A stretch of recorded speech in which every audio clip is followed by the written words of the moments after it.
are at 268 Longfellow Road in Coventry to complete our moving inventory and to test the smoke alarms and CO2 detectors. So I'm on the landing on the 14th of August 2025. Just confirm on occasion that all the lights upstairs are working. We had a fuse that went down and didn't let us put the lights on. So I'm testing the smoke alarm.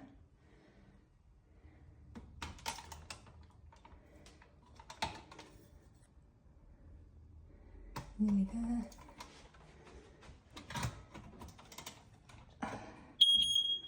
Can confirm it's working. There's another smoke alarm on the entry hall. So let's test this one. It's working.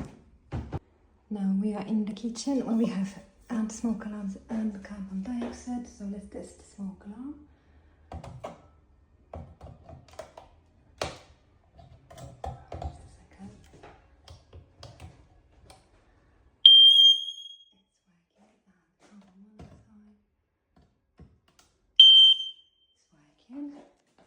And we have additional CO2 detector due to the chimney present. So it's in the living room. I'm just testing CO2 alarm in the living room.